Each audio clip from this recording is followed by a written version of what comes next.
سابق وزیر اعظم نواز شریف اور وزیر اعلیٰ پنجاب مریم نواز لندن پہنچ گئے۔ میڈیا سے گفتگو میں نواز شریف نے کہا، چیمپئنز ٹرافی کے لیے بھارت کی ٹیم کو پاکستان ضرور آنا چاہیے تھا۔ پاکستان کے ہر ملک کے ساتھ اچھے تعلقات ہونے چاہیے۔ معیشت کی بہتری کے لیے شہباز شریف نے بے پناہ اقدامات کیے۔ مریم نواز کا کہنا تھا کہ 6-7 سال بعد پاکستان میں ترقی ہوتی نظر آ رہی ہے۔ اسموک کا مسئلہ راتوں رات ختم نہیں کیا جا سکتا۔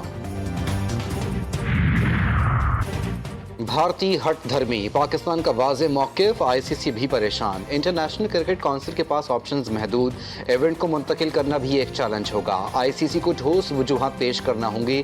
ذرائع کے مطابق صرف ایک ٹیم کی وجہ سے میگا ایونٹ کو متاثر کیا گیا تو دیگر بورڈز کو بھی اس پر تحفظات ہوں گے۔ چیمپئنز ٹرافی میں بھارت کی جگہ دوسری ٹیم کی شمولیت کا آپشن موجود ہے۔ 2009 کے T20 ورلڈ کپ میں زمبابوے کی جگہ اسکاٹ لینڈ کو شامل کیا گیا تھا۔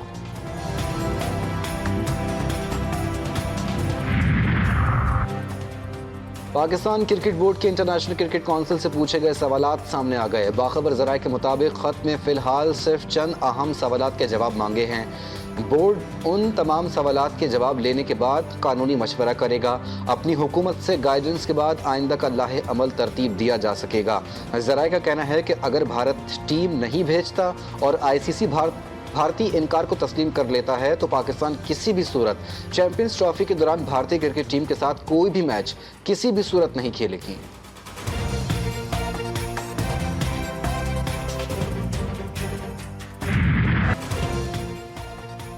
بانی پی ٹی آئی سے ملاقات کے لیے جانے والے رہنماؤں کی گرفتاری اور رہائی۔ رہنماؤں کو اڈیالہ چوکی میں رکھا گیا۔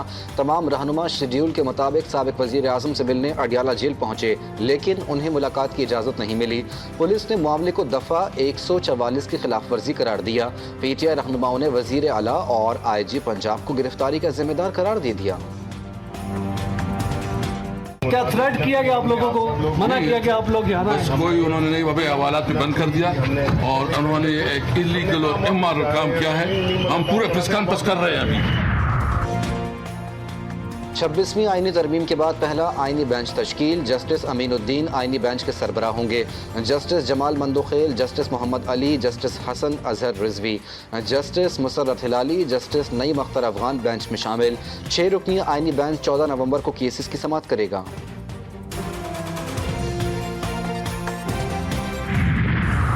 Today we stand at a crucial threshold where the global climate finance framework must be redefined. Developing countries will need an estimated $6.8 trillion by 2030 to implement less than half their current NDCs. موسمیاتی تبدیلیوں سے نمٹنے کے لیے you N frame work پر عمل کرنا ہوگا۔ ہمیں ماحولیاتی تبدیلیوں جیسے مسائل کا سامنا ہے۔ وزیر اعظم شہباز شریف کا باکو میں کلائمیٹ کے حوالے سے کانفرنس سے خطاب۔ کہا، ترقی پذیر ممالک شدید مشکلات کا شکار ہیں۔ یو این فریم ورک کے تحت خصوصی فنڈز فراہم کرنا ہوں گے۔ موسمیاتی چیلنجز سے نمٹنے کے لیے 2030 تک $6.8 ٹریلین کی ضرورت ہے۔ ایک اور تقریب سے خطاب میں کہا، مستقبل میں پانی کے ذخائر محفوظ بنانے کے لیے گلیشیئرز کا تحفظ ضروری ہے۔ پاکستان میں 90% پانی گلیشیئرز سے حاصل کیا جاتا ہے۔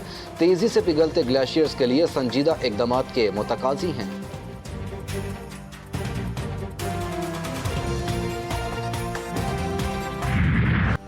پنجاب میں اسموک کے گہرے سائے، لاہور کی فضا انتہائی خطرناک، ایئر انڈیکس 1000 کے قریب پہنچ گیا۔